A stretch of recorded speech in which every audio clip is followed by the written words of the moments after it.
Today we're going to do something different. And instead of me just talking on and on and on, we're going to answer your questions. So stay tuned, because that starts right now on the Gadget Guru.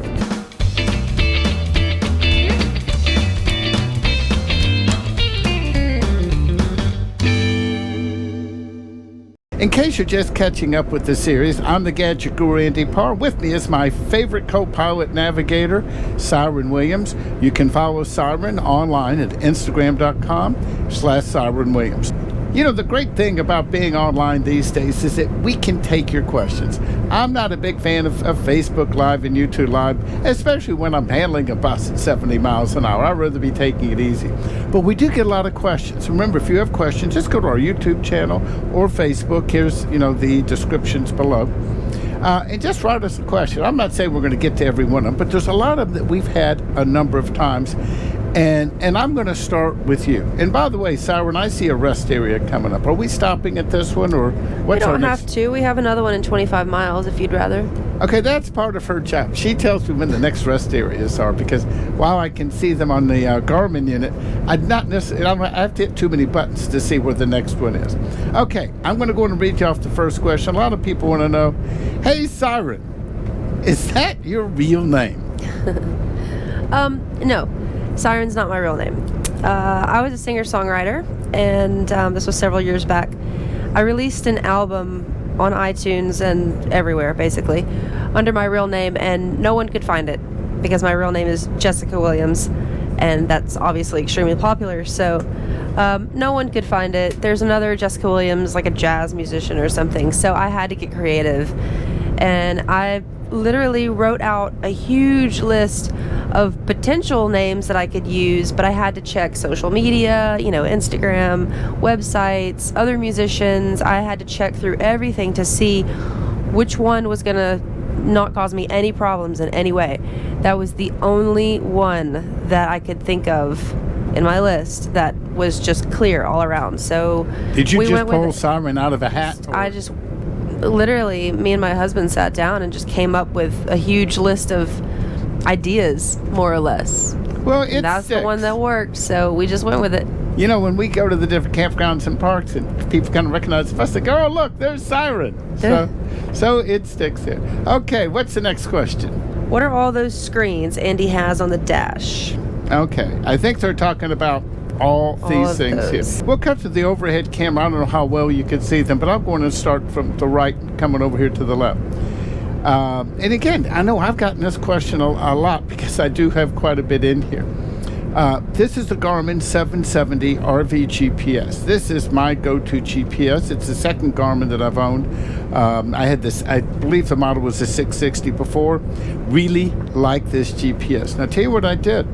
I had it wired behind the center post here. That post pops off, and I just going to have the USB that's connected into the 12-volt power here.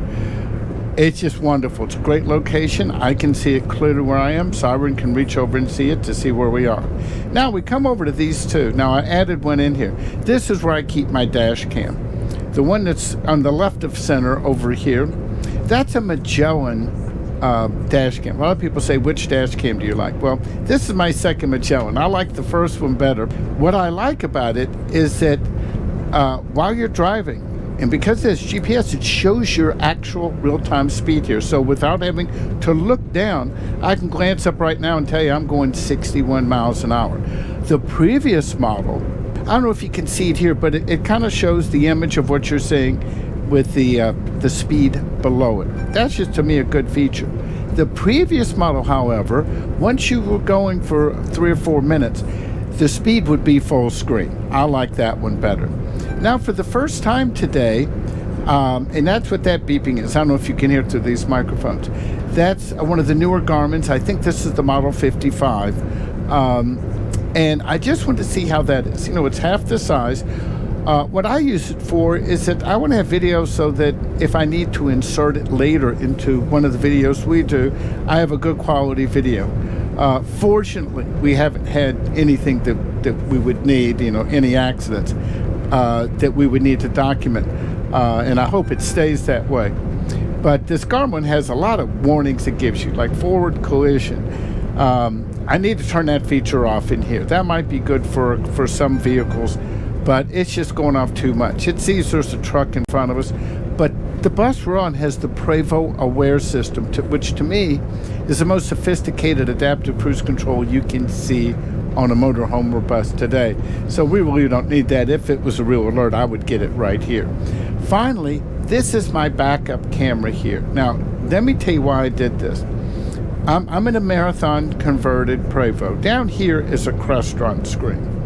Now, the way Marathon had it, and other converters do the same thing, and I got to tell you, I'm not a big fan of it. They put everything on one screen. So not only do you have your controls for your audio, video, or you can even check your water or battery or tank levels, whatever. You know, they have it to where you can inset in your backup camera. Well, I didn't like looking down to see the backup camera, and also the image just wasn't that good. You know, it's good just to glance down at it once in a while. They also had the GPS in there. Well, I didn't like that for a couple reasons. First, it was just too difficult to see. This is much easier at a quick glance to see where you are. The other thing I didn't like, the way that Marathon did it, and I don't know how other coach converters do. You know, Garmin updates their GPS, you know, around every quarter. You know, once you've registered your device, and it's a good idea to do, you'll get an email from Garmin and say, hey, it's time to update your device. You attach it on the computer. I've never had anything but a free update. There's never been a charge for it. Well, if I want to update this, it's in a module that's all the way tucked behind the dash. And I'm not going to remove the dash. If I go to Marathon, it's like a half day or all day job. They got to pull the dash off. They got to come out. They got to take the card out. They have to pull it and update it. Then they got to shampoo, rinse, and repeat and put it all back together again. And there's a hefty fee associated. Considering I can do this in 15 to 20 minutes, maybe 30 if it's a big update, at no charge. Now you see why I do it this way. I know that was a long explanation, but we got a lot going on here. Yeah, we do. Okay, let's go and get in another question. Do you ever drive the bus? I guess that's for me. That's for you. Okay, I'll go and rephrase it. Hey, Siren, do you ever drive the bus? No, absolutely not. Do you have any desire to learn to drive? I've driven some large vehicles, like big, like van things, and U-Hauls. I'd be fine, maybe, after a while, but no, I would say I don't really have this, like, urge or spark in me that says I need to drive a Prevost, but I think if push came to shove and I had to, I probably could. If there was a place you could go, and again, when I started my series of, wanting to buy a motorhome, the first thing I want to do, I wanted to learn how to drive a motorhome before I owned one. And let me tell you, the hoops I had to jump through and the expense I had to go through was extraordinary.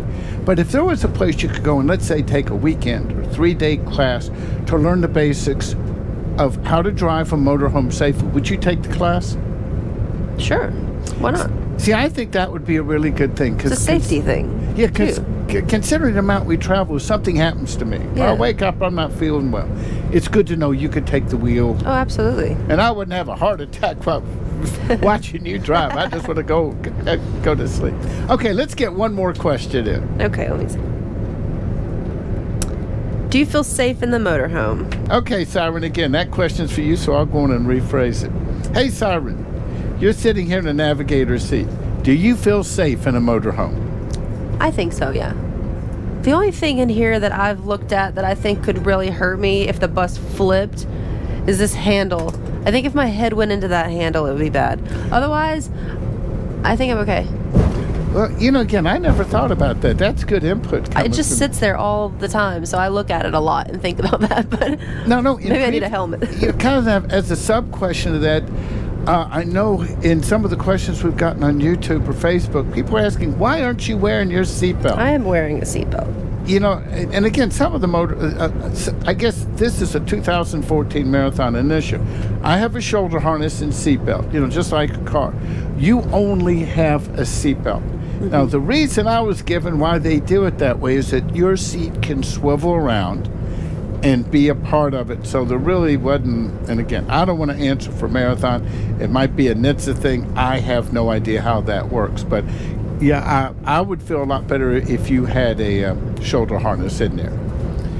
You think we've gone on long enough, or should we do one more question? We got a lot of questions. It's up to you. Okay, let's do one more. Okay, let's see what's next. You get to pick it. What do you listen to while on long trips? Okay. I'm going to let you answer. I kind of get control of the audio over here. Andy gets control of the audio. I turn it on. Andy likes to listen to The Schnit Show. Yay, The Schnit Show. If you've never listened, let me give Schnit a plug. I don't know the guy. He's out of Tampa. I think he now works out of New York. He's a talk show. He's on 3 to 6 Eastern live. You can catch his podcast online or through iHeartRadio. It's a political talker. He's kind of, I'd call him right of center, but what I like, he takes a lot of phone calls, and he really gets into his people. He's, and there's some people who call in, they just have shouting matches. Kind of keeps you awake and alert back there. Yeah. And then I know we also spend the rest of the time listening to CNBC. Occasionally we do listen to music. It's true. Maybe we'll do that today, because it's Saturday. Not a lot of fresh talk on here.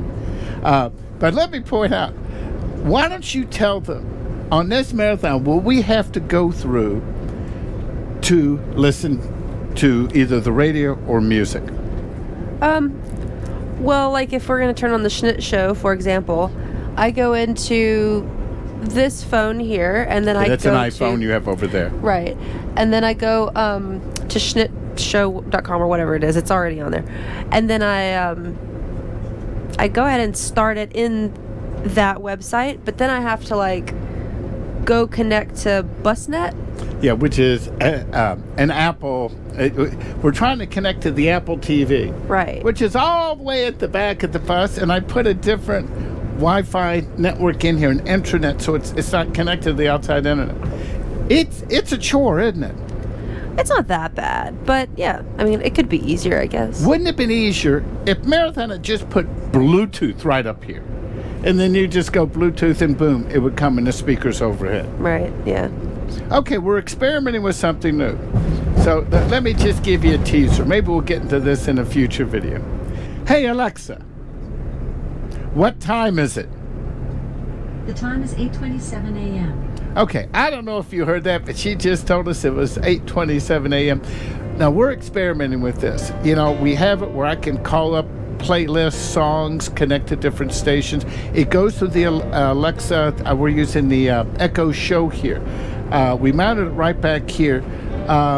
We're going to play with this over this trip. Maybe by the end of the trip, we'll kind of give you a review of it.